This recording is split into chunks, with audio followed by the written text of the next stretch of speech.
Welcome to the TJ Walker Success Podcast. In this episode, you'll hear an exclusive excerpt from the Complete Presentation Skills Masterclass for every occasion. This course, fully created and delivered by the real TJ Walker, is your ultimate guide to mastering the art of presenting with confidence and impact. If you want to access the full course and take your presentation skills to the next level, click the link on your screen or check the description below. Now let's dive in. Are you enjoying this soothing background music? Do you like the fancy graphics here? How about the special effects on the side? That's right, you're not getting any of that right here, because here's the reality. For most presentations in your life, you're not going to be able to use special effects, animation, music. All you're going to be able to use, your own voice, your own body.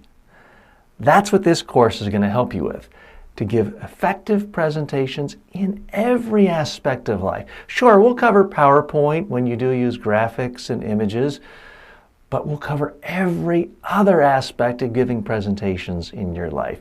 You need strong presentation skills to get jobs, get new clients, keep clients, to speak to investors, vendors, employees, family members, friends. Life is a series of presentations, and this course is going to give you the presentation skills to get results, to actually influence people when you speak to them. That's the bottom line.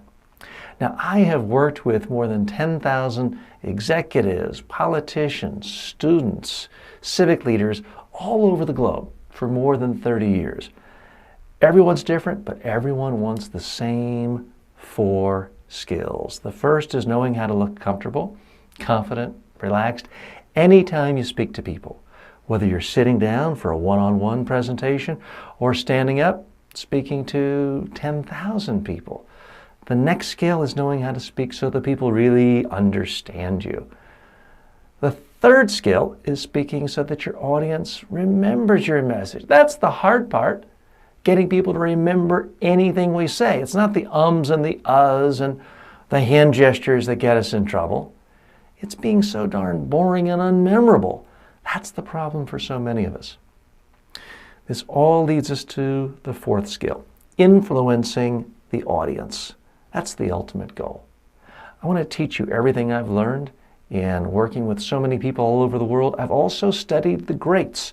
In this course, I'm going to teach you the secrets used by Ronald Reagan, Bill Clinton, Margaret Thatcher, Nelson Mandela. We really go in depth and look at how great leaders have used strong presentation skills to advance their causes from every field, politics, business, sports, you name it. It's going to be a great course, and it's going to be in depth. Let's start off with some quick wins. If you have to stand up and give a presentation to a group of people, the first thing you can do is nothing. Just take 2 seconds, smile, look at people, and you'll stand out as much more confident and comfortable than most speakers who just race into it. It also gives you a couple of seconds to reflect, calm yourself down. Tip 2, don't worry about memorizing, stressing, trying to read bullet points on a PowerPoint. Instead, do what I do, cheat. Use a cheat sheet. The key is 1 sheet of paper, really large font. This way you can just put it down, never have to touch it. No one sees you turning pages. You'll look supremely confident and authoritative. The third really big tip, don't ever give any presentation until you've practiced on video. These days, just use your own cell phone. So don't practice in a mirror, waste of time. Practice recording yourself on video. Look at it. Keep doing it till you love what you see. Lots more to come. Stay tuned. What's the next presentation you have to give? Where are you most focused on improving your presentation skills? What opportunity is facing you? Is it a job interview? If so, go to the section of the course on preparing for job interviews. Is it fear of public speaking? I've got a section on that. Go right there. Is it speaking to a large group or giving PowerPoint? I have a section on each one of those. So rather than going through this course in a linear fashion, why don't you hop right into the thing that is of the greatest interest to you? Focus on your needs. That's going to be best for you. Okay, did you see what I did right there? I started this whole presentation by focusing on you. I'm asking you to go to the area that's of greatest interest to you. That's what I want you to do in your presentation as well. Now, I can't see you, and I know from research you could be in any one of 192 countries, and there are tens of thousands of you in my courses. I can't address you individually until you write to me, but what I can do is try to give you guidance right here in this course, and I want you to make this course as useful to you as possible. I also want you, when you're giving a presentation to an individual, a colleague, a friend, a family member, an investor, to make sure your presentation is as tailored to their interest as possible as well. So do what I'm doing here. Don't force people to go through your structure. I've got a structure in this course.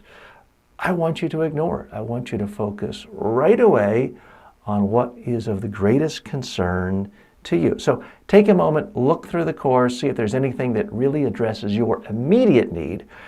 And if you do want just a general grounding on every aspect of presentation skills, then keep going right in the same path you're on. Life is a series of presentations. We're all human beings. We all want things. We all have to give presentations at varying degrees, different levels of difficulty, different levels of stakes involved throughout our whole lives. Part of what you've got to do if you're going to be really good at building your presentation skills is looking at the opportunity and figuring out what's the best tactic for this particular situation. What tools do I want to use for this particular situation? If you are giving a presentation where you're proposing marriage to someone, PowerPoint slides are probably not appropriate. In fact, it might backfire. You see that working in movies occasionally, but in real life that would seem strange. On the other hand, if you are giving a presentation to angel investors or to venture capitalists, getting down on one knee, begging or giving a proposal, that's not going to come across very well either. You've got to look at every single presentation through the lens of what else is around me? What are people expecting here? What does this audience want? Whether it's an audience of one or an audience of 5,000. So be aware of this. I can't give you tips and tricks that work 100% of the time in every single situation. You've got to look at it through the lens of this audience, this goal, what are they expecting? How can I exceed their expectations? Not just meet expectations or fail to meet expectations. Let's hop right in now and talk about our goals. What are our goals for our presentations, and what are we really trying to build when it comes to our specific presentation skills in this course and in general? I'm working under the assumption that when you present to people, it's because you want to influence them. If you are giving a presentation to one person you're proposing to, you want them to say yes to marrying you. If you are giving a proposal to a convention of angel investors, you want a specific action. You want investors to come up to you afterwards, after your presentation, and give you checks. There is a specific outcome most of the time when we give presentations. Now, sometimes it can just be a general, vague, fuzzy notion that you're competent, keep doing. If you're giving a presentation on everything your department has done in the last quarter, sometimes it's just because you don't want to be fired or see your budget canceled. But many times when you present, it's because you want something specific. You want a specific budget item approved. You want someone to specifically sign a new contract hiring you. You want an investment. You want a vote if you're presenting to a league of voters and you're running for office. So everything we do in this presentation skills class is designed to help you do that one thing. influence the audience to do something you want. Even a comedian has a goal. A comedian, when presenting to you, has the goal of making you laugh. So everyone has an agenda. It doesn't make it bad or nefarious or a problem.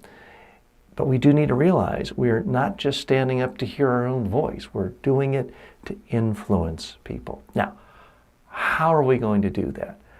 I break presentation skills down to 4 very specific areas. The first is knowing how to really look comfortable, confident, relaxed anytime you are presenting to someone. It could be sitting down one-on-one, could be standing up, speaking to 5 people, 500 or 5,000.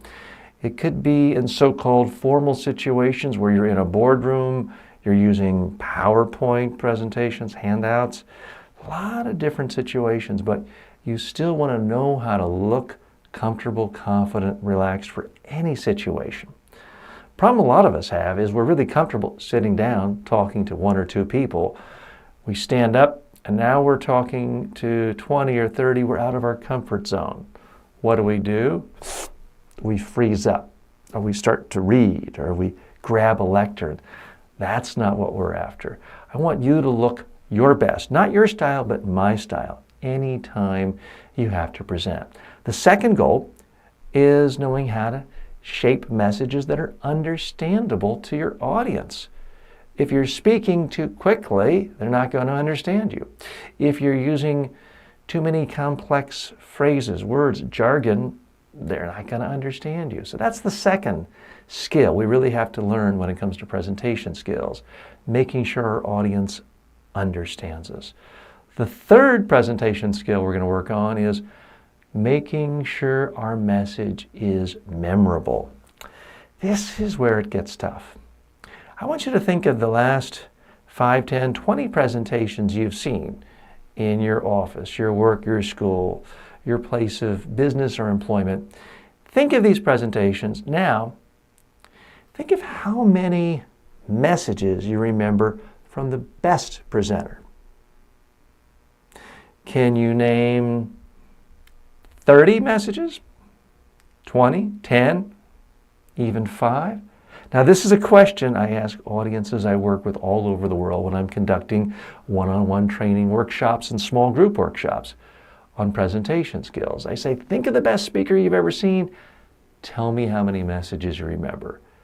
Typically, people say, everyone's boring in our company. I don't remember anything. Or they remember 1 idea, occasionally 2, sometimes 3, every once in a while 4. And every 6 months, someone will remember 5 ideas. I've never had anyone remember more than 5 ideas from the best speaker they've seen in their career. So that is the third presentation skill we're going to work on, is really making sure your ideas are more memorable. Then and only then can we work on the final skill, which is influencing the audience to do what we want. So that's the whole point of this course, helping you with that one bottom line and helping you build those 4 skills. This is embarrassing, but I have to be honest with you. When corporations hire me to conduct presentation skills courses, we have an initial conference call with all the trainees a couple weeks in advance before the in-person training. And after that day, I'm incredibly unpopular. In fact, I've been told I'm the least popular trainer companies have ever hired. People hate me. They do not like me. Do you want to know why? It's because I require anyone I train to practice a presentation on video, just using a cell phone, and to email it to me in advance. People hate doing that. And I don't blame them. It can be scary the first time. But here's the thing. After the training, after they've done all that practice, and we've spent a full day together, at the end of the day, I'm all of a sudden the most popular trainer they've ever had. Now, I haven't changed. The only thing that's changed is people now become aware of the value of recording themselves on video. So this is the number 1 tip from this whole course. It's not a popular tip at this stage. At this stage, you're thinking, wow, where's that money back refund button again? Don't go there yet. But the biggest secret that great presenters have, world-famous speakers, business people, political leaders have, is they practice on video. And they have someone on their staff often practice with them on video, but you don't need a staff. You can just pull out your cell phone and practice. But here's the thing about practicing on video. If you record yourself on video once and stop, waste of time, didn't help at all. If you record yourself on video and actually look at it, figure out what you like, don't like, and stop, well then, that's worse than a waste of time. That's going to make you worse than before, because all you're going to do is fixate on what you didn't like. Oh gosh, my hair's falling out. I don't like my voice. I'm getting fat. So practicing on video and looking at yourself doesn't help. Some of you think, where's he going with this? Here's the magic. Here's the secret. Here's what's not said in the public speaking books and most of the other courses on this. You have to focus one at a time on things you didn't like. Record it again. Look at it. See if you made any improvement. Record it again. The real magic is when you keep doing it on video until you like how you come across. Might take you 4 or 5 takes, might take you 30 takes. The average client of mine who's already a successful executive, who's already probably given thousands of presentations in his or her career, practices 30 times on video before sending me one. You can bypass all those headaches by just doing it right now. You can jumpstart a career as a great speaker, a great presenter, by doing it now. So I realize it's not what people want to hear. They want to hear some quick gimmick of stand with your hands on your hips like Wonder Woman and you'll be a great speaker, or take a pill, take a beta blocker, you'll be a great speaker, or visualize your audience in their underwear and you'll be a great speaker. I'm here to tell you all those things are a waste of time. You want the number one trick how to be a great speaker? Just practice on video until you like your own speech, because you have an entire lifetime of hearing bad speeches, bad presentations. You already know what doesn't work because you've had to be subjected to that. You also know what works, so use your own experience. I'm going to be asking you to practice throughout this course on video. So get ready. I'm not asking you to yet, but I will be asking you to. The number one reason most presentations fail, the number one reason most people have deficient presentation skills, it's because of insecurity. We think, oh gosh, I'm not very good at this. He's going to make fun of me. She's going to laugh at me. They're going to think I'm not smart enough. I'm not hardworking enough. I'll show them. I'll overwhelm them with fact after fact, data point after data point. I'll give them so much information, no one can complain I left anything out. Boom, boom, boom, boom, the wheelbarrows come in and... Oh. How does that make you feel when someone does that? I can tell you, I test audiences all over the world and nobody remembers anything that the data dumpers put out there. So much of being good at presentation skills has nothing to do with your hand gestures or your eye contact or your voice or your body movement. We'll get to all those things. But a far bigger factor is just making a fundamental decision.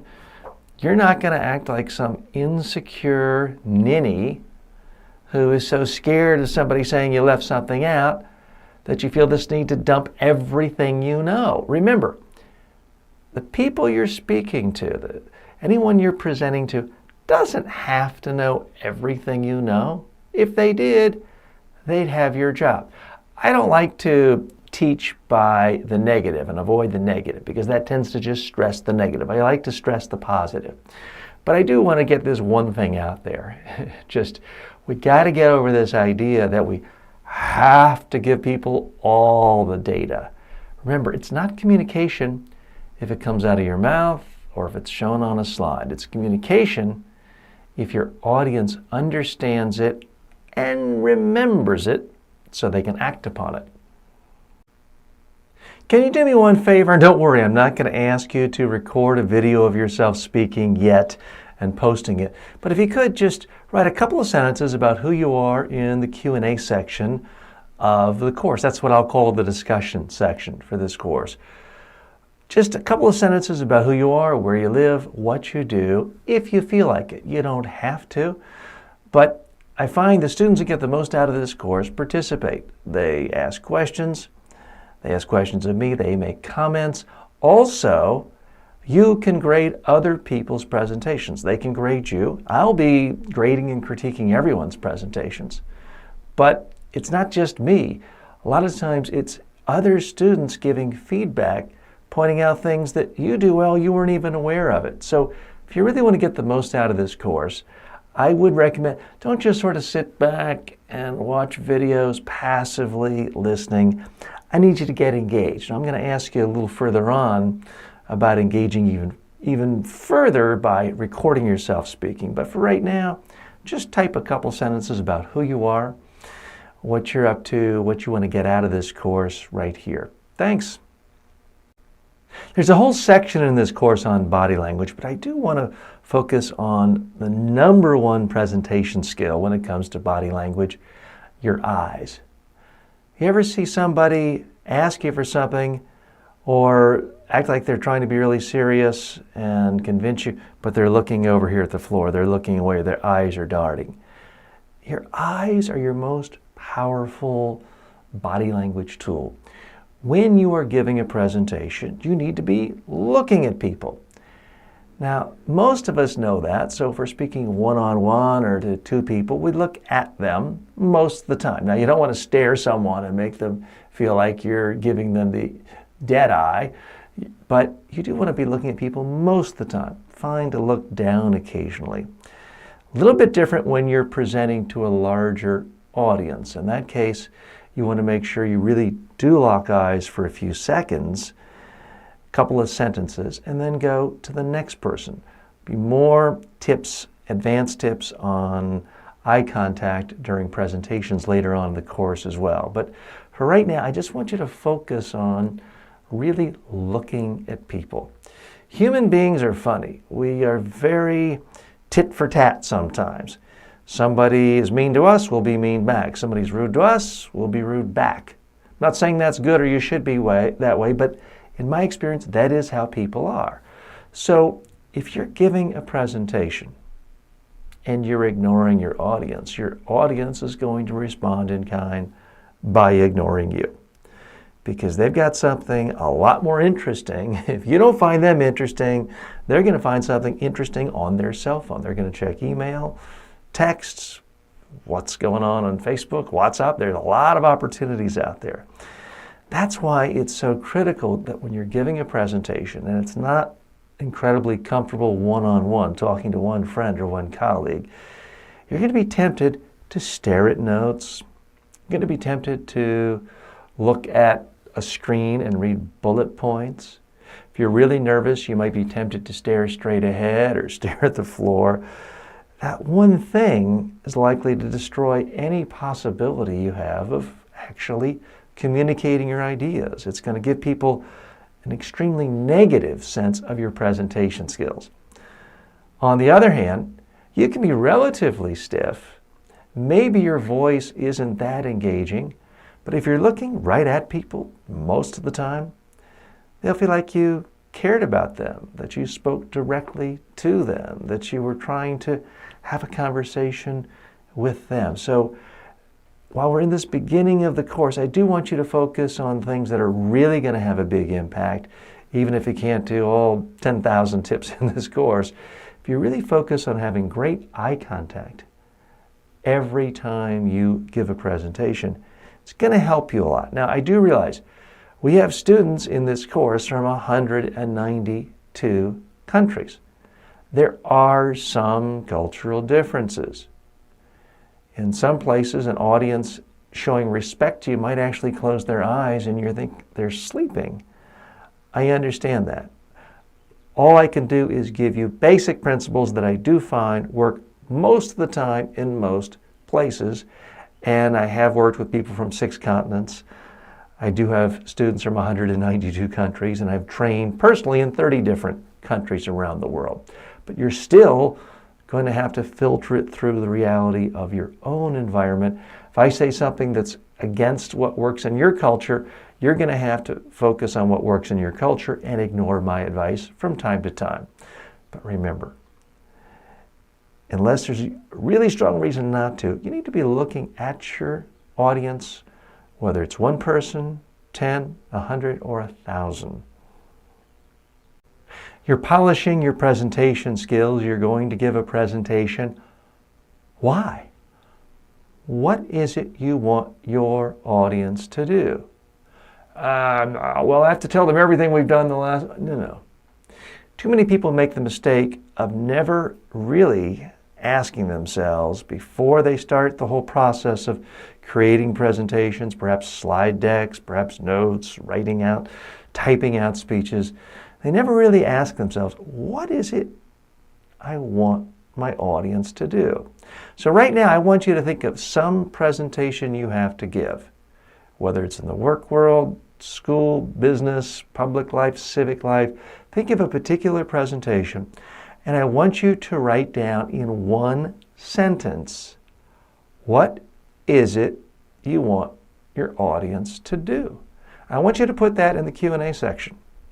And think about that, because we'll be building out this presentation that you get to pick, but the starting point is right here. The starting point is, what is it you want your audience to do? Do you want them to vote for you for president, invest in your company, approve a budget, go out on and this is not a class on dating, but you could give a presentation on why someone should go out on a date with you. That's a type of presentation.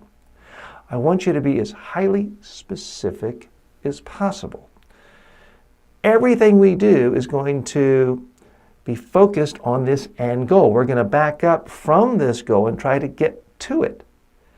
That is the way effective presenters work. They focus on the goal.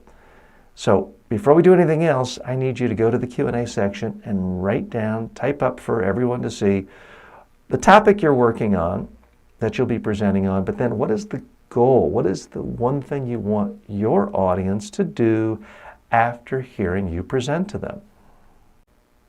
We're almost ready to start giving a presentation, but how do you start a presentation? This always feels awkward for so many people. My clients ask me, TJ, what's the best way to start a presentation? Should it be with a joke or a story? Don't put pressure on yourself to be extra funny if you're not a stand-up comedian. You don't have to be overly dramatic. All you really have to do is one thing a little different from most speakers. Most speakers start off with, good morning, my name is this, my title is this, today I'm going to talk about X, Y, and Z, and blah, blah, blah, blah, blah, and everyone is saying, this person hasn't really started yet, let me check my email. Oh, there's a Groupon. That's what you don't want to do. All you really have to do is say something interesting to your audience. Everyone's expecting you to talk about yourself. At that point, nobody cares about you. Just say something interesting and useful to your audience. You can go back to the very first lecture in this course, and you'll notice right out of the gate, what did I do? I gave you 3 quick wins, 3 quick tips on how you can be better with your presentation skills, because I wanted to hook you.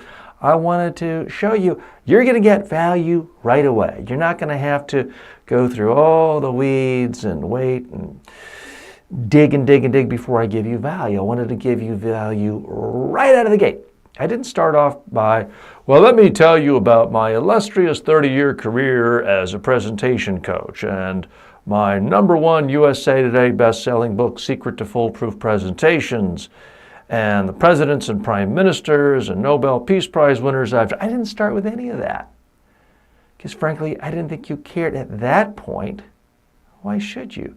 You're here to build your presentation skills. So that's why I started off talking about 3 quick tips on how to improve your presentation skills. Now, I didn't get a chance to meet all of you individually, but I know by the basis of you having signed up, paid for this course on presentation skills, you're interested in presentation skills.